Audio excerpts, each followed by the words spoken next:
Hai teman-teman, jumpa lagi dengan saya Dr. Adiwe Gunawan. Dalam kesempatan ini saya akan membahas satu topik yang sangat menarik, LGBT.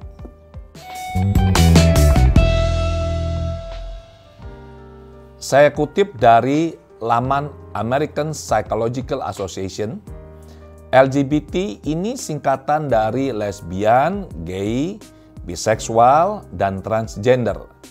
LGB dalam istilah ini mengacu pada orientasi seksual. Orientasi seksual didefinisikan sebagai pola ketertarikan emosional, romantis, dan atau seksual di antara dua individu. Bila yang terjadi, laki-laki tertarik pada perempuan atau perempuan tertarik pada laki-laki, ini dinamakan heteroseksual. Bila ketertarikan ini terjadi antara perempuan ke perempuan atau laki-laki ke laki-laki, ini disebut homoseksual. Nah, bila ketertarikan laki-laki atau perempuan pada kedua jenis kelamin, jadi laki-laki suka dengan laki-laki dan juga perempuan, atau perempuan suka dengan perempuan dan juga laki-laki, ini disebut biseksual. Sementara T dalam LGBT adalah singkatan dari transgender. Ini istilah umum untuk orang-orang yang identitas gender atau ekspresi gendernya tidak sesuai dengan jenis kelamin mereka saat lahir. Saya akan jelaskan LGBT dari perspektif teori ego personality. Teori ini berawal dari pemikiran dan tulisan Paul Federer. Di tahun 1952, Federer menerbitkan buku berjudul Ego Psychology and the Psychosis. Ini bukunya. Buku ini sangat bagus, buku babon, dan sangat berat. Pemikiran Federer ini masih cukup sulit dipahami orang awam. Untuk itu, murid Federer, Eduardo Weiss, di tahun 1960 menulis buku The Structure and Dynamics of the Human Mind. Yang ini. Walaupun sudah lebih membumi, Weiss belum bisa menjelaskan teknik atau cara yang bisa digunakan untuk mengoperasionalkan teori Federer. Nah, akhirnya di tahun 1997, John Watkins dan istrinya Helen Watkins mampu menjelaskan teknik dan strategi intervensi klinis berdasar pemikiran Federer ini. Mereka menuliskannya ke dalam buku berjudul Ego States, Theory and Therapy. Ini bukunya. Bagus banget ini buku ini. Ada banyak buku bagus, teman-teman, membahas topik ego personality. John Watkins dan Rhonda Johnson di tahun 1997 menulis buku We, the Divided Self. Ini bukunya. Kemudian Ernest Hilgert di tahun 1977 menulis Divided Consciousness, Multi-Controls in Human Thought and Action. Yang ini. Yang terakhir saya akan tunjukkan ini. Buku karya John Beers, Unity and Multiplicity, Multi-Level Consciousness of Self in Hypnosis, Psychiatric Disorder and Mental Health. Jadi ini adalah buku-buku yang saya gunakan untuk mendalami teori dan teknik-teknik ego personality. Dan ada masih banyak lagi buku-buku lain yang tidak perlu saya jelaskan di sini, teman-teman. Bisa dilihat di website saya di adwegunawan.com ya. Nah, sekarang bagaimana EP bisa muncul atau tercipta dalam diri kita? Menurut Watkins, EP atau ego personality tercipta melalui salah satu dari 3 proses berikut. Pertama, diferensiasi normal. Kedua, trauma. Dan yang ketiga adalah introjeksi. Yang dimaksud dengan diferensiasi normal adalah EP tercipta melalui proses tumbuh kembang yang normal, melalui pengalaman keseharian. Satu contoh, misalkan anak masih kecil, diberilah 2 pilihan, permen yang rasanya manis dan obat yang rasanya pahit. Secara alamiah di dalam diri anak muncul 2 bagian. Yang satu yang suka manis, yang satu yang tidak suka pahit. Jadi ada dua yang muncul. Ada lagi bagian diri yang bisa tercipta melalui proses trauma yang dialami oleh seseorang. Nah, bagian diri yang muncul dari proses traumatik ini disebut dengan part. Kemudian ada lagi yang disebut dengan introjeksi. Maksudnya apa introjeksi ini? Introjeksi artinya pikiran bawah sadar seseorang, anak terutama ya, merekam figur otoritas, kesan yang mereka dapatkan, persepsi yang mereka bangun dalam diri mereka mengenai seseorang yang mereka anggap penting atau dalam posisi otoritas. Misalnya guru, orang tua, kakek nenek, pemuka agama, atau siapapun yang mereka pandang penting yang memiliki posisi tinggi dalam diri mereka. Ini semua kesannya masuk dan terekam di bawah sadar menjadi introject. Jadi ada 3 ya. Yang pertama adalah ego state, ini yang muncul lewat proses normal, diferensiasi normal. Yang kedua adalah part yang muncul karena trauma. Yang ketiga adalah introject yang muncul berdasarkan kesan atau persepsi seorang anak terutama terhadap figur otoritas dalam hidupnya dia, dalam proses tumbuh kembangnya. Ini yang menarik lagi teman-teman. Kalau Watkins menyatakan ada 3 proses. Kami, hipnoterapi AWGI, menemukan berdasarkan pengalaman praktek kami mulai tahun 2005 hingga saat ini. Tidak hanya 3 cara EP tercipta. Ada tambahan 12 cara lain selain yang disebutkan oleh Watkins. Beberapa saya sebutkan di sini yang membuat EP muncul atau tercipta dalam diri seseorang itu adalah bisa melalui proses imprint atau sugesti, bisa melalui proses munculnya kebutuhan untuk melakukan sebuah tugas baru di mana tugas ini belum ada EP yang bisa melakukan.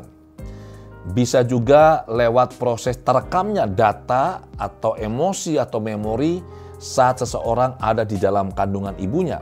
Apa yang dialami oleh ibunya terekam sepenuhnya oleh si bayi dan ini menjadi EP. Dan masih ada banyak cara lain. Dan untuk penanganannya itu harus dipahami, diketahui benar ini EP tipe apa. Barulah kita bisa menanganinya dengan tepat dan tuntas. Dari perspektif teori ego personality, sudah saya jelaskan tadi bahwa manusia ini bukan entitas tunggal. Di dalam diri kita ada bagian diri yang disebut ego personality. Bagaimana kita bisa mengenali atau menyadari keberadaan ego personality? Oh, ini mudah. Coba cek pada saat baru bangun tidur. Pagi hari, terutama hari Senin. Pada saat pas kita baru bangun tidur, lagi malas-malasan di ranjang, harus berangkat kerja loh ini ya, atau ada kegiatan setelah ini. Ada satu bagian yang bilang begini, ayo bangun, ini sudah waktunya bangun nih, sudah pagi nih, sudah harus berangkat kerja. Tapi ada satu bagian yang bilang, hai tunggulah 5 menit lagi lah, santai. Dan apa yang terjadi, 2 bagian ini, 2 EP ini kan ribut mereka. Satu mau bangun, satu nggak mau bangun. Nah, saya mau tanya Anda sekarang. Pada saat terjadi keributan seperti begini, ada berapa EP yang aktif? Berapa? 2? No. Yang benar 3. Satu yang minta bangun, satu yang minta terus tidur, atau 5 menit lagi, baring-baring. Yang satu mengamati. Jadi ada 3 yang sedang aktif pada satu saat. Atau saat kita misalkan mau membuat keputusan yang cukup kompleks ya, cukup rumit. Yang terjadi apa? Satu bagian maunya ini, satu bagian maunya itu, ada bagian lagi maunya yang lain. Sehingga yang terjadi dalam diri seseorang yang lagi bingung saat itu, ada konflik internal. Dan yang namanya konflik selalu melibatkan minimal 2. Dalam hal ini, 2 bagian diri. Teman-teman, yang menarik adalah EP ini ada jenis kelaminnya. Ada EP laki, ada EP perempuan. Dan usianya bisa macam-macam, mulai dari janin, bayi, anak kecil, anak remaja, dewasa, bahkan sampai yang usianya lanjut. Lalu bagaimana teori ego personality menjelaskan fenomena, atau saya lebih suka menyebutnya sebagai kondisi LGBT. Yang saya sampaikan di sini adalah pengalaman saya membantu klien-klien saya yang datang ke saya dengan kondisi LGBT. Satu contoh, ada anak perempuan yang ternyata lesbian. Lesbian berarti dia suka dengan sesama perempuan. Ternyata setelah saya cari akar masalahnya melalui proses hipnoanalisis, waktu anak ini lahir, ayahnya ini berharap anak ini anak laki. Dia perempuan. Dan ayahnya tanpa disadari berucap begini, waduh, kok anak perempuan ya? Saya sih kepingin anak laki. Yang tidak disadari si ayah adalah bahwa pikiran bawah sadar si janin ini kan sudah aktif. Dan itu merekam. Si bayi ini tahu bahwa ayahnya ini maunya dia laki-laki. Dia merasa tertolak. Dan dalam proses tumbuh kembang sejak dia kecil, ayahnya lebih suka memperlakukan dia sebagai anak laki. Jadi diberikan mobil-mobilan, pistol-pistolan, robot, bukan diberikan mainan layaknya untuk anak perempuan, boneka misalnya. Dan karena anak perempuan ini ada kerinduan dan keinginan untuk bisa mendapat kasih sayang dari papanya, tanpa dia sadari dan juga karena perlakuan ayahnya, EP laki-laki di dalam dirinya itu bertumbuh dan menjadi lebih dominan daripada EP perempuannya. Dia menjadi agak tomboy.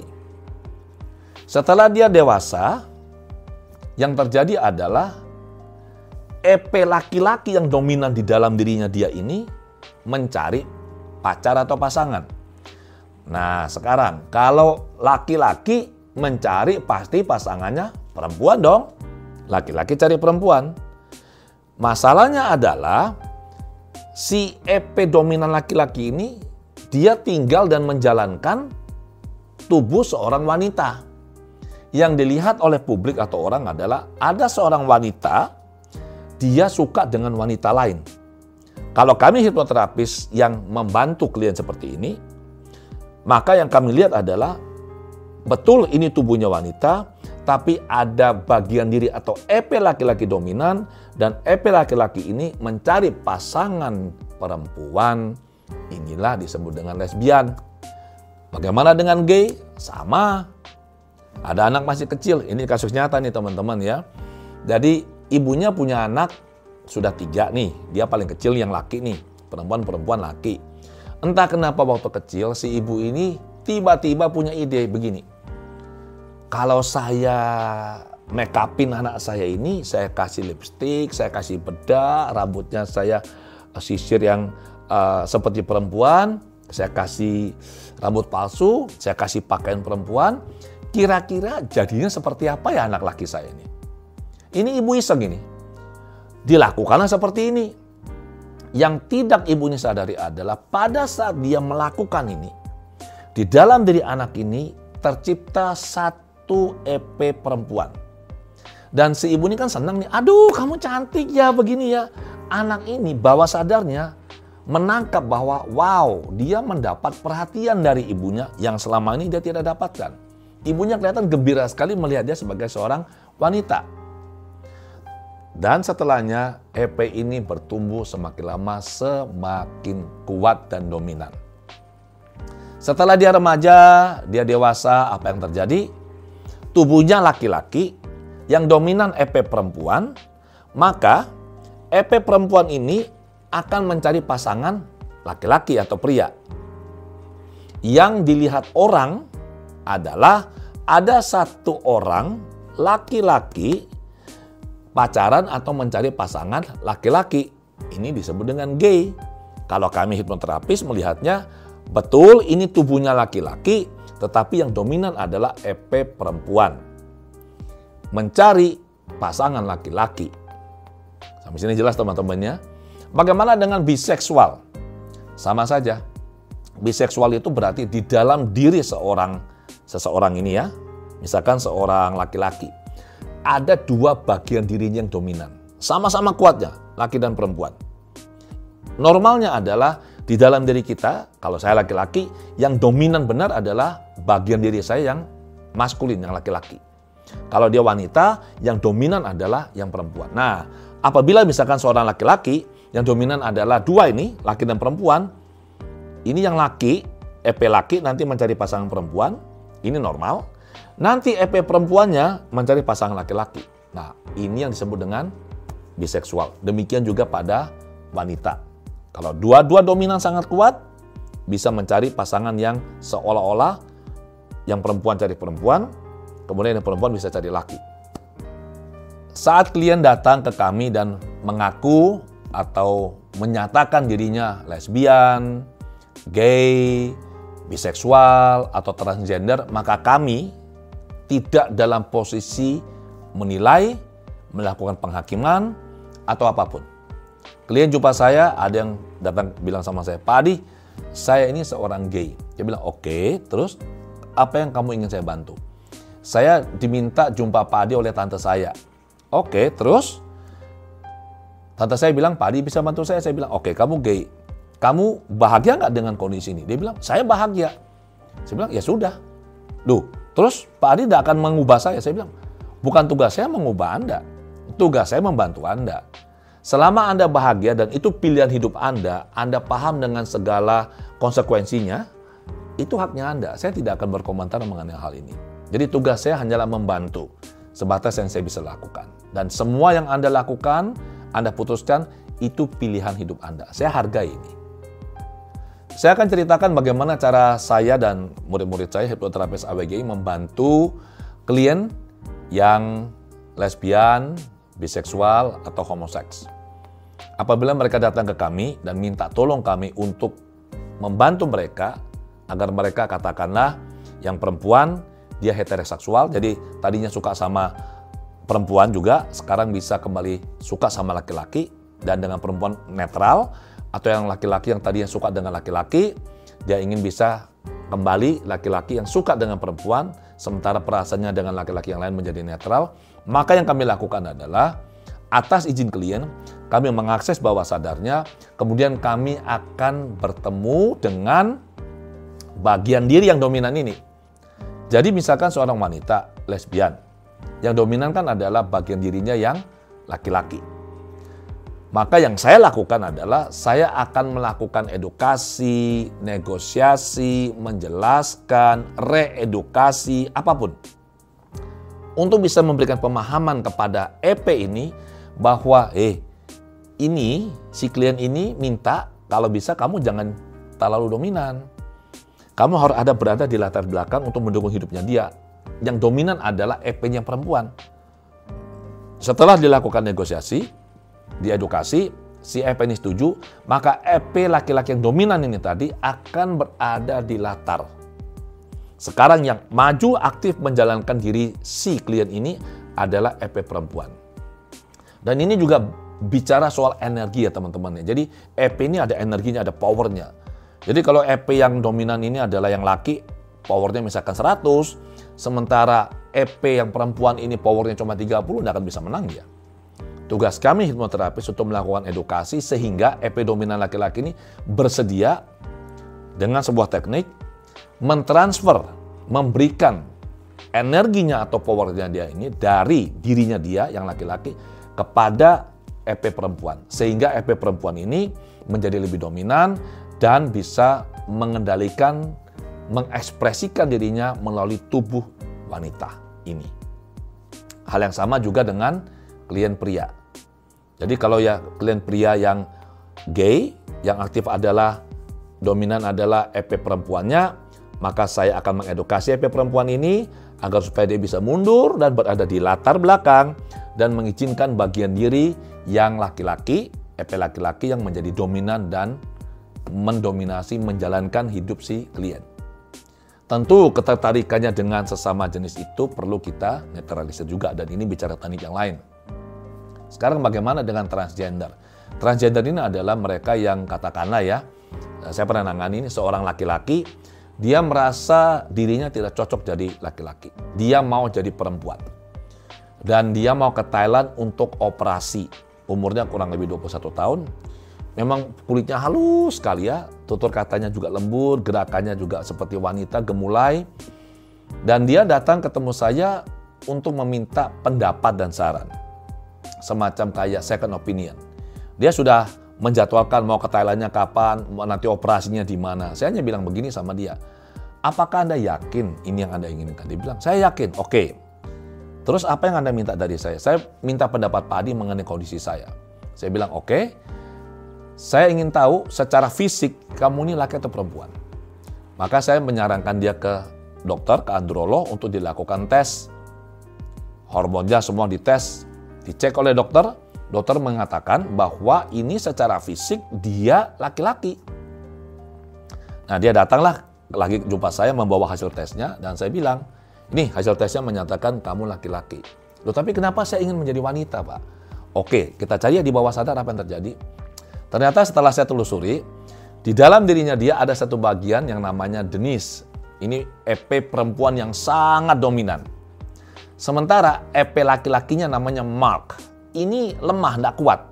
Powernya cuma sekitar 20%. Sementara si Denise ini 90%. Dan saya tanya si Denise, kenapa kok kamu yang dominan? Denise menjelaskan bahwa dia tercipta karena situasi apa, dia jelaskan. Dan Denise menyatakan begini, si anak ini ternyata kurang mendapat perhatian dari ibunya dan orang tuanya. Dia ingin si klien ini bahagia.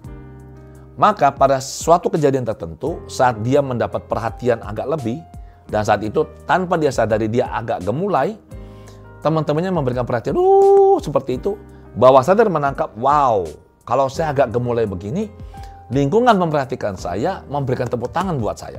Yang dia tidak sadari sebenarnya temannya ngolok-ngolok dia. Tapi bawah sadar menangkap, wah, saya diperhatikan.